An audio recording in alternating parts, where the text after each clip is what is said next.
Assalamualaikum warahmatullahi wabarakatuh dan salam sejahtera.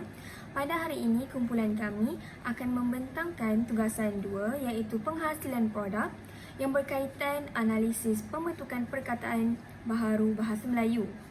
Tujuan pembentukan perkataan baharu ini adalah dilakukan untuk mendukung konsep atau perkara yang baru timbul dalam masyarakat pengguna bahasa. Baiklah, seterusnya, saya Nurul Fatini binti Ahmad Zani Al-Zaini akan menerangkan serba sedikit tentang analisis yang telah saya lakukan berkaitan bunyi bahasa Melayu. Baiklah, bunyi bahasa Melayu terbahagi kepada 2 jenis, iaitu bunyi asli bahasa Melayu dan juga bunyi bahasa pinjaman. Bagi mengeluarkan bunyi bahasa, alat-alat sebutan yang terlibat perlulah difahami terlebih dahulu. Berikut merupakan rajah yang menunjukkan alat-alat sebutan yang terdiri daripada rongga hidung, lelangit keras, depan lidah, rongga mulut, gigi atas dan sebagainya. Baiklah, seterusnya, bunyi asli bahasa Melayu terbahagi kepada 24 bunyi bahasa asli yang terdiri dari 18 konsonan dan juga 6 vokal. Rajah di bawah menunjukkan daerah sebutan yang terlibat untuk menghasilkan bunyi bahasa Melayu. Sebagai contoh, cara menyebut huruf konsonan P dan B adalah dengan letupan 2 bibir bersuara. Baiklah, seterusnya bunyi asli vokal bahasa Melayu terbahagi kepada 6, iaitu yang pertama I, yang kedua I, yang ketiga A, yang keempat I pepet, yang kelima U dan yang keenam O. Baiklah, contoh perkataan bagi vokal I. Pada awal perkataan ialah ikan, tengah perkataan terbuka ialah bikar, di tengah perkataan tertutup minta dan juga di akhir perkataan api. Begitu juga dengan kedudukan vokal yang lain. Baiklah, seterusnya saya akan menerangkan sedikit tentang bunyi asli konsonan bahasa Melayu. Baiklah, bunyi asli konsonan bahasa Melayu ini terdiri daripada 18 konsonan seperti rajah di sebelah ini. Baiklah, setelah dianalisis, didapati konsonan N, Y, W dan Y tidak pernah terdapat pada akhir perkataan. Maksudnya di sini, ia tiada perkataan yang mempunyai akhiran konsonan Y, W dan juga NY.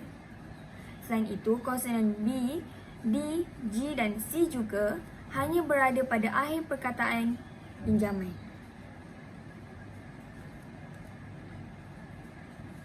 Baiklah, seterusnya bunyi asli diftong bahasa Melayu.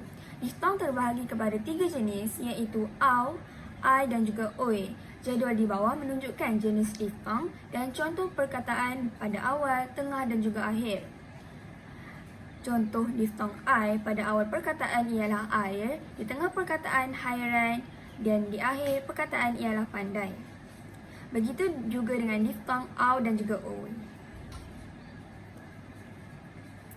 Seterusnya bunyi bahasa pinjaman.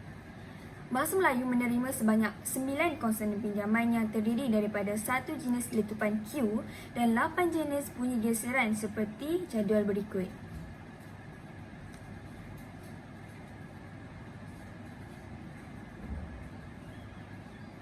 Baiklah, konsonan pinjaman bahasa Melayu terdiri daripada 10 jenis pinjaman dan 1 letupan Q, di mana contoh konsonan pinjaman ialah huruf F.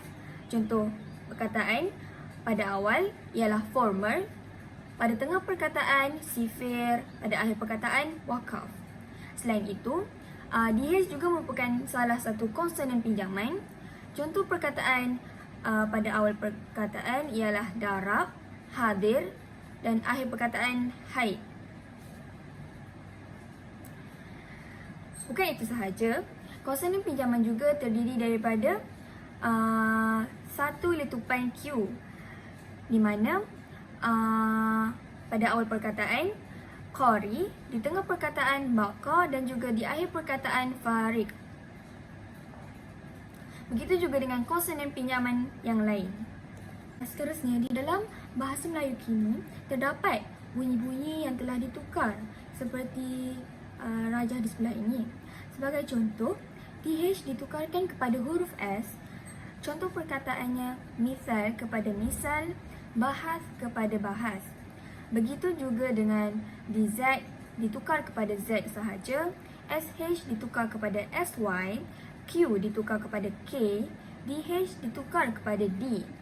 Contoh perkataan daif kepada daif dan hadir kepada hadir. Assalamualaikum warahmatullahi wabarakatuh. Saya Nur Ansyahidah binti Muhammad Rasli akan menyambung perbincangan kita pada hari ini dengan pembentukan kata daripada imbuhan bahasa asing. Sebab mengapa bahasa Melayu membentuk kata daripada imbuhan asing ialah pertambahan bidang ilmu dan ikhtisas yang baharu menyebabkan kemasukan bentuk-bentuk kata pinjaman untuk menampung keperluan peristilahan. Jadi bahasa Melayu telah menggunakan unsur-unsur imbuhan asing daripada imbuhan Sanskrit, imbuhan Arab Parsi dan juga imbuhan Yunani, Latin, Inggeris. Seterusnya, imbuhan daripada Sanskrit. Faktor peminjaman bahasa Sanskrit adalah kerana bahasa Melayu terlalu baharu pada ketika itu, menyebabkan timbul masalah kekurangan perkataan yang sesuai dan tepat untuk menyatakan makna bagi sesuatu ilmu atau budaya yang belum dikuasai oleh masyarakat. Serta mereka mengambil imbuhan daripada Sanskrit ini kerana menganggap bahawa bahasa Sanskrit merupakan bahasa yang berwibawa dan juga berprestij tinggi. Jadi dalam imbuhan daripada Sanskrit ini terdapat dua imbuhan, iaitu imbuhan awalan dan juga imbuhan akhiran. Imbuhan awalan terdiri daripada awalan Maha, Tata, Pra, Swa, Puna, Eka, Dwi, Tri, Panca dan Pasca. Kemudian imbuhan akhiran pula ialah Wan, Man, Wati dan Nita. Kemudian berikut merupakan video yang anda boleh tonton untuk memahami tentang imbuhan pinjaman Sanskrit ini dengan lebih jelas. Kita akan huraikan imbuhan awalan Sanskrit iaitu awalan Maha. Awalan Maha berfungsi untuk melahirkan bentuk kata adjektif dan juga kata nama. Awalan Maha membawa pengertian paling besar, paling atau tahap terbesar, tertinggi dan teragung. Ia digunakan untuk merujuk kepada raja dan juga Tuhan. Untuk ayat bagi Maha ialah Maharaja Jepun meluaskan pengaruhnya sehingga ke negara China. Kemudian awalan Tata. Awalan Tata pula digunakan khusus untuk menerbitkan kata nama yang membawa pengertian suatu susunan atau peraturan. Contoh bagi awalan Tata ialah tata tertib, tata bahasa, tata cara. Jadi contoh ayat ni ialah kita mestilah menjaga tata tertib sewaktu mengunjungi jiran tetangga. Maksudnya menjaga peraturan, menjaga adab. Sewaktu mengunjungi jiran tetangga. Kemudian awalan Pra. Awalan Pra membawa pengertian sebelum. Contohnya pra sekolah, sebelum sekolah. Jadi contoh ayat ni ialah kanak-kanak menerima pendidikan prasekolah sebelum masuk ke sekolah rendah. Jadi maksudnya di sini kanak-kanak menerima pendidikan sebelum sekolah, sebelum masuk ke sekolah rendah. Kemudian imbuhan awalan Swa, contohnya swadaya, swalayan. Awalan Tuna pula berfungsi menerbitkan kata nama untuk memberikan makna tiada atau tidak mempunyai. Contoh bagi awalan Tuna ialah tuna anggota. Tuna anggota bermaksud tiada anggota. Jadi contoh dan juga tunawisma maksud tiada rumah, iaitu gelandangan. Jadi contoh ayatnya ialah kelihatan ramai tunawisma yang sedang tidur di kaki 5 bangunan. Jadi maksudnya di sini ialah kelihatan ramai orang yang tiada rumah, maksudnya gelandangan yang sedang tidur di kaki 5 bangunan. Kemudian awalan Eka, Dwi, Tri, Panca berfungsi menerbitkan kata nama untuk membawa pengertian bilangan. Contohnya dwi bahasa maksud dua bahasa. Tribulan itu 3 bulan. Seterusnya awalan Pasca. Awalan Pasca pula membawa pengertian sesudah. Tadi pra sebelum, pasca pula ialah sesudah. Contohnya ialah pasca siswasa, pasca banjir, pasca merdeka dan pasca sejarah. Maksudnya sesudah siswasa, sesudah banjir, sesudah merdeka dan juga sesudah sejarah. Contoh ayat bagi awalan pasca ialah ramai pelajar pasca siswasa sedang mencari peluang pekerjaan. Maksudnya di sini ialah ramai pelajar sesudah ataupun lepasan siswasa sedang mencari peluang pekerjaan.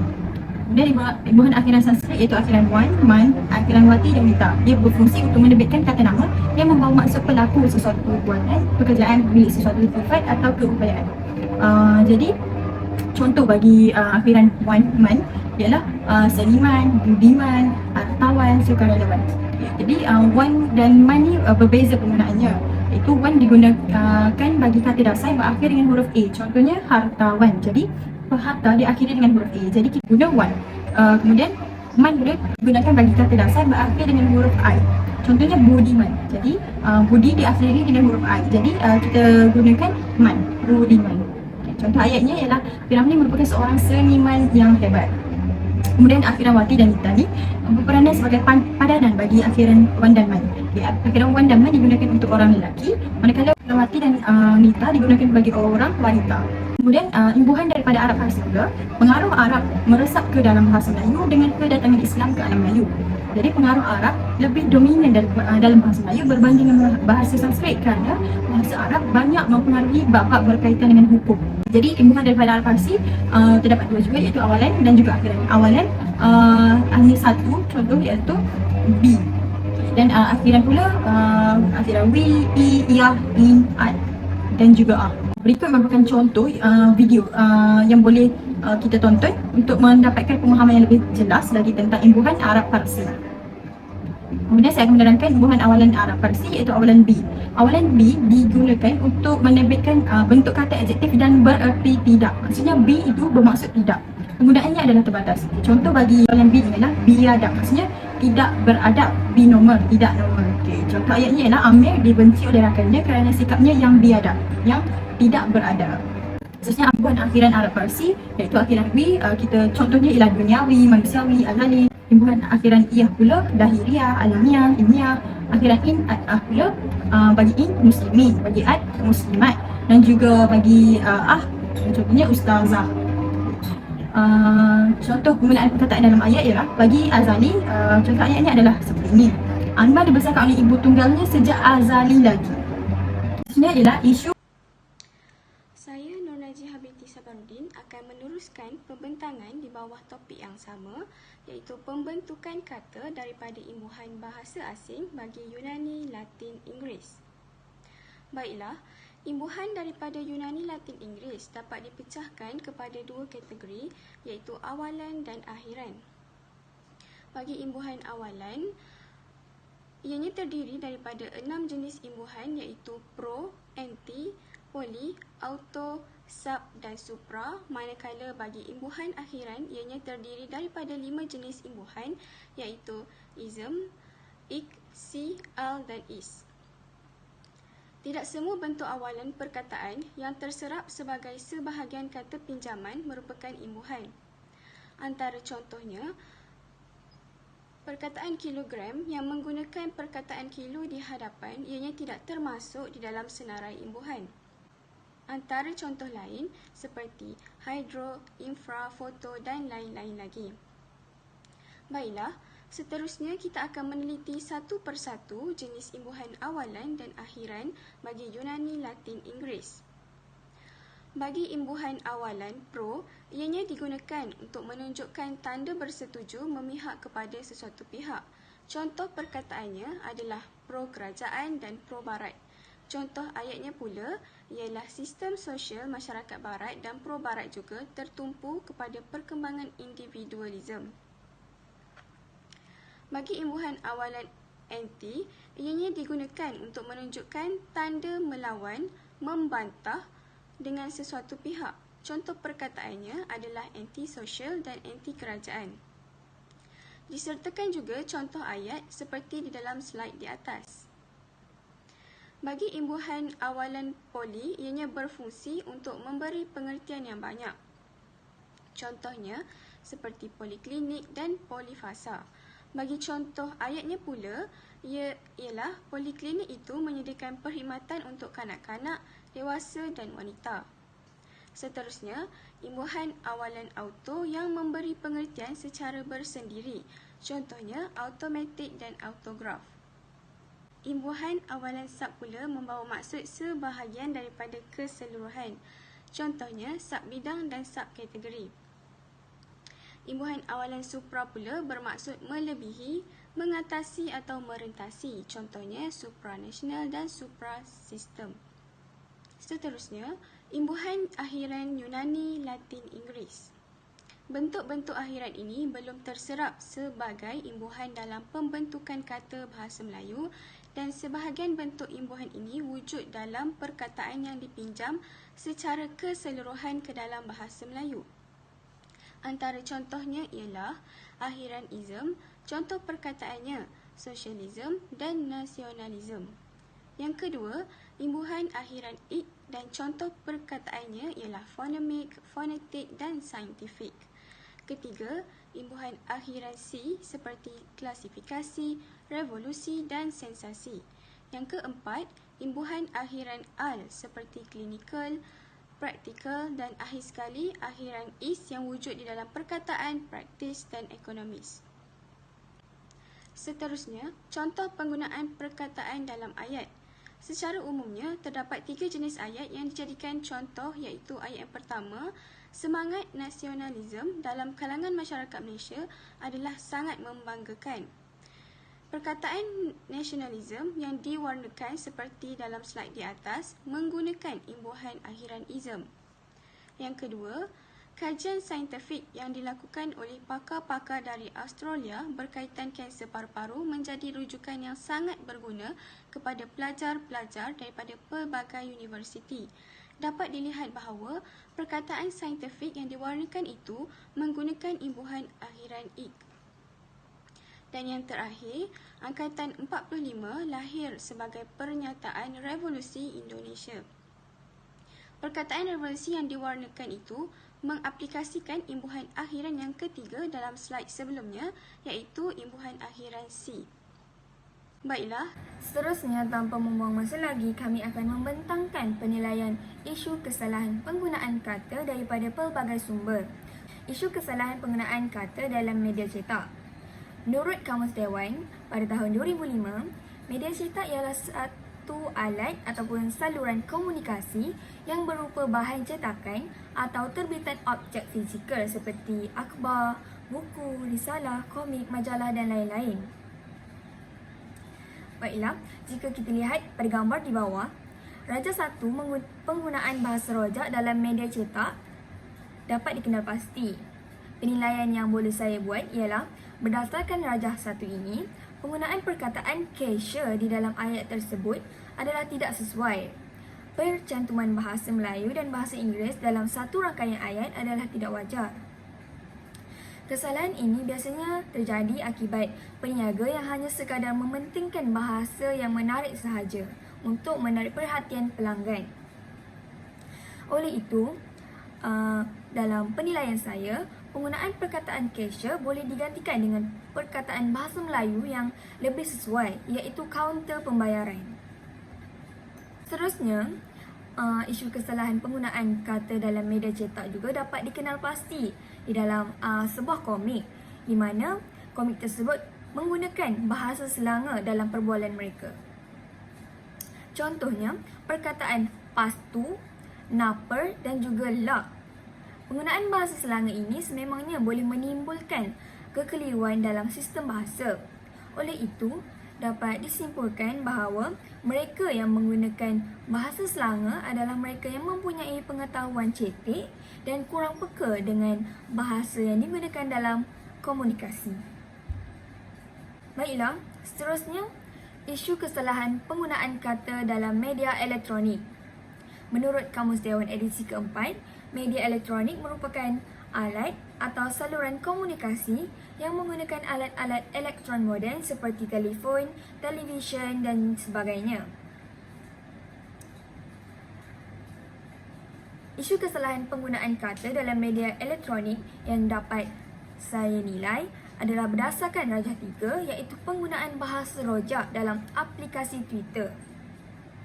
Berdasarkan Rajah 3 ini, ayat yang dinyatakan dalam media ini mengandungi bahasa rojak. Percantuman berbagai bahasa dalam satu rangkaian ayat adalah sangat tidak wajar dan tidak digalakkan. Seperti yang anda lihat pada aplikasi Twitter ini, ayat yang dinyatakan ialah mendiamkan diri sebab tengah struggle nak faham Mandarin class, nak lau shefok, IG yang lembab. Bagi pembetulan ayat yang saya buat ialah saya mendiamkan diri kerana sedang gigih hendak memahami kelas bahasa Mandarin. Ia bukan salah guru tersebut tetapi diri saya sahaja yang lembab. Seterusnya, bagi isu kesalahan penggunaan kata dalam media elektronik di aplikasi WhatsApp. Berdasarkan Rajah 4, kita dapat lihat bahawa penggunaan dialek digunakan dalam perbualan mereka. Baiklah, Penggunaan dialek akan menjadikan mutu bahasa Melayu dalam lisan dan tulisan semakin merosot. Dan penggunaan dialek ini dalam komunikasi juga boleh mewujudkan kesalahfahaman antara penutur dan juga pendengar. Baiklah, kesan penyalahgunaan kata dalam media cetak dan media elektronik yang dapat saya simpulkan adalah kedudukan bahasa Melayu akan terjejas. Yang kedua, wujud salah faham semantik dalam masyarakat. Yang ketiga, kemerosotan kualiti bahasa Melayu. Yang kelima, gejala sosial semakin berleluasa. Yang keenam, penulisan esei pelajar tidak berkualiti. Dan yang terakhir, kekeliruan bahasa kepada generasi akan datang. Baiklah, terdapat beberapa cara untuk mengatasi masalah penggunaan kata dalam media cetak dan media elektronik. Antaranya ialah kesedaran individu dan masyarakat itu sendiri. Antara cara yang biasa digunakan ialah mengadakan pameran bahasa yang melibatkan semua pihak. Selain itu, pemerkasaan bahasa Melayu dalam media massa seperti media cetak dan juga media elektronik melalui kedua-dua media massa tersebut dapat menerangkan kepada masyarakat mengenai kepentingan bahasa Melayu serta penjagaan dalam membina struktur ayat dan penggunaan tata bahasa yang betul. Dan akhir sekali, peneguhan sistem pembelajaran mata pelajaran bahasa Melayu di sekolah. Antara usaha yang dapat dilaksanakan ialah menggunakan aspek pedagogi dalam pendidikan bahasa Melayu, cara guru mengendalikan pengajaran dan pembelajaran di dalam bilik darjah, pelaksanaan kurikulum sekolah berdasarkan kepentingan bahasa Melayu dan banyak lagi. Penggunaan dialek dalam komunikasi. Berikut saya telah memaparkan rajah yang menunjukkan bahawa terdapat perbezaan dialek dalam sebuah komunikasi. Kesan penggunaan dialek terhadap bahasa Melayu. Rajah satu tadi menunjukkan penggunaan dialek dalam komunikasi di kalangan pelajar. Dialek yang digunakan ialah dialek Kelantan, Kedah, Perak dan Negeri Sembilan. Penggunaan dialek ini hanya memberikan kesan kepada mutu bahasa Melayu. Ini kerana dasar bahasa kebangsaan telah meletakkan bahasa Melayu sebagai bahasa kebangsaan negara kita. Sekiranya situasi penggunaan bahasa dialek tidak dibendung, ia akan menjadi marah dalam masyarakat kita dan sudah tentu akan memudaratkan pengguna dan juga nilai bahasa Melayu itu sendiri. Kemudian saya paparkan isu penggunaan dialek oleh guru di dalam kelas. Apakah kesan dialek jika guru menggunakan dialek ketika mengajar di dalam kelas? Jadi rajah 2 menunjukkan penggunaan dialek Kedah oleh guru ketika berkomunikasi dengan murid-muridnya. Penggunaan dialek ketika sesi PDP ini dapat menimbulkan banyak kesan negatif terhadap bahasa Melayu. Penggunaan dialek menyebabkan pencapaian bahasa Melayu murid merosot. Hal ini kerana murid perlu menggunakan bahasa Melayu standard dalam ujian lisan dan juga ujian bertulis.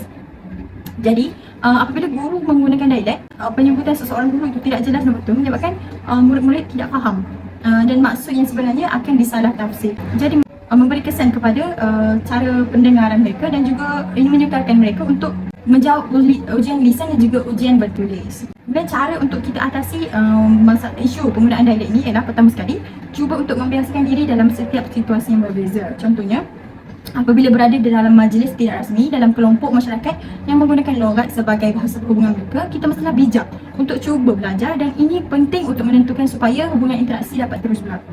Yang kedua ialah membina lebih ramai kenalan dari berbeza negeri. Contohnya orang Kelantan berkenalan dengan orang Kuala Lumpur, Selangor dan sebagainya. Ini sebagai latihan komunikasi dan dapat mengurangkan masalah seperti yang menghantui setengah individu apabila ingin berkomunikasi dalam bahasa standard. Kemudian pula ialah isu percampuran kod. Percampuran kod adalah satu keadaan di mana penutur berbicara menggunakan dua atau lebih bahasa, sama ada bahasa-bahasa besar seperti bahasa Melayu, Inggeris, Cina dan Tamil ataupun menggunakan dialek atau ideolek. Berikut merupakan contoh bagi percampuran kod di kalangan peniaga dalam talian di Instagram. Contoh tersebut saya ambil daripada sebuah jurnal. Jadi rajah di sebelah, contoh di sebelah itu menunjukkan kajian jurnal terhadap percampuran kod di kalangan peniaga dalam talian. Mereka mempromosikan barangan dalam bahasa Melayu dan dicampur dengan bahasa Inggeris. Contohnya, postingan pada tarikh 22 Oktober 2020, efek pink natural dekat bibir, efek natural dan tak merekah. Jadi efek pink natural itu merupakan perkataan bahasa Inggeris dan sepatutnya perkataan bahasa Melayu yang digunakan di situ ialah kesan merah jambu semula jadi. Jadi hasil kajian mendapati bahawa kesemua data berkenaan menggunakan penggunaan percampuran antara bahasa Melayu dan juga bahasa Inggeris, dan penggunaan bahasa tersebut adalah sebenarnya tidak tepat. Ini membutirkan cerminan sikap dan keraguan rakyat Malaysia terhadap penggunaan bahasa Melayu di zaman sosial. Kemudian, penggunaan bahasa Melayu dalam kalangan rakyat Malaysia, khususnya generasi muda, semakin lesu dan celaru. Mereka bergelut dengan fenomena percampuran kod yang semakin popular serta digunakan secara meluas dalam komunikasi harian. Saya akan menyambung pembentangan penilaian isu kesalahan penggunaan kata daripada pelbagai sumber bagi bahasa Melayu baku dan kata pinjaman asing. Sebelum membuat penilaian mengenai isu bahasa Melayu baku, saya akan menerangkan serba sedikit mengenai bahasa Melayu baku ini. Jadi, bahasa Melayu baku dikenali sebagai bahasa Melayu standard atau bahasa Melayu piawai. Bahasa baku adalah bahasa yang menggambarkan keseragaman dalam bentuk fungsi bahasa. Keseragaman bentuk ini merangkumi bahasa Melayu yang sudah dikodifikasikan sama ada dari segi ejaan, peristilahan maupun tata bahasa. Antara isu tentang penggunaan bahasa Melayu baku adalah seperti yang di atas. Rajah 1 di atas menunjukkan dialog perbualan dalam kalangan pelajar di sekolah. Terdapat kesalahan penggunaan bahasa yang dikesan iaitu penggunaan bahasa pasar seperti perkataan tak, tau dan eleh. Punca wujudnya bahasa pasar ini adalah disebabkan oleh penguasaan dan kemahiran dalam menggunakan bahasa Melayu yang semakin berkurangan. Masyarakat yang selalu menggunakan bahasa pasar untuk berkomunikasi dalam kehidupan seharian akan mengalami masalah untuk menguasai bahasa Melayu dengan lebih baik, terutamanya bagi golongan muda dan pelajar. Oleh itu, tidak dapat dinafikan lagi jika penggunaan bahasa pasar ini tidak dibendung, kedudukan bahasa Melayu akan terjejas serta akan memberi impak yang besar terhadap generasi pelapis bangsa. Yang terakhir, kata pinjaman asing. Kata pinjaman asing bermaksud kata yang telah digunakan atau terserap dalam sesuatu bahasa tetapi berasal daripada bahasa lain. Kata pinjaman asing terjadi melalui beberapa proses seperti melalui penyebaran agama, pendidikan, perniagaan dan perdagangan serta penjajahan politik zaman dahulu. Antara faktor terjadinya peminjaman kata adalah disebabkan oleh keperluan untuk menamakan sesuatu konsep yang baharu, kekerapan penggunaan kosakata asing yang lebih tinggi berbanding bahasa penutur natif dan lain-lain lagi seperti yang dinyatakan di dalam slide di atas. Antara contoh kata pinjaman asing adalah seperti di dalam keratan akhbar yang ditunjukkan di atas.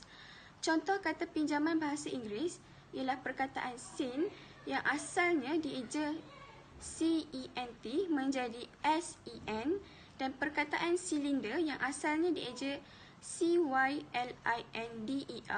bertukar menjadi SILINDER. Hal ini terjadi disebabkan penyesuaian huruf-huruf konsonan tertentu. Contoh kata pinjaman daripada bahasa Sanskrit pula adalah seperti syurga, swasta dan lain-lain lagi. Dan bagi contoh perkataan pinjaman bahasa Arab iaitu khabar, tarikh, solat dan sebagainya. Isu kesalahan penggunaan kata pinjaman asing dapat ditunjukkan di dalam rajah 3 di atas. Rajah 3 menunjukkan slide kajian mengenai kata pinjaman asing. Kajian yang dilakukan mendapati bahawa pelajar sekolah masih tidak dapat membezakan cara ejaan bagi kata pinjaman asing tersebut. Antara sebab terjadinya ialah pelajar sudah biasa dengan istilah bahasa Inggeris dan menyebabkan sistem ejaan dan penulisan mereka turut sama terpengaruh. Selain itu, pengejaan dibuat berdasarkan lafaz atau bunyi istilah perkataan tersebut. Pelajar tidak terdedah terhadap penggunaan bahasa Melayu yang betul sejak kecil lagi. Oleh itu, bagi mengatasi masalah tersebut, faktor latihan dan kebiasaan penggunaan bahasa Melayu sejak peringkat pendidikan rendah perlu diusahakan. Selain itu, pembudayaan bahasa Melayu hendaklah dibuat sejak sekolah rendah lagi. Bagi mengakhiri pembentangan mengenai kata pinjaman asing, saya sertakan video mengenai penjelasan dengan lebih lanjut mengenai kata pinjaman asing. Sekian, itu sahaja daripada kumpulan kami. Sekian, terima kasih.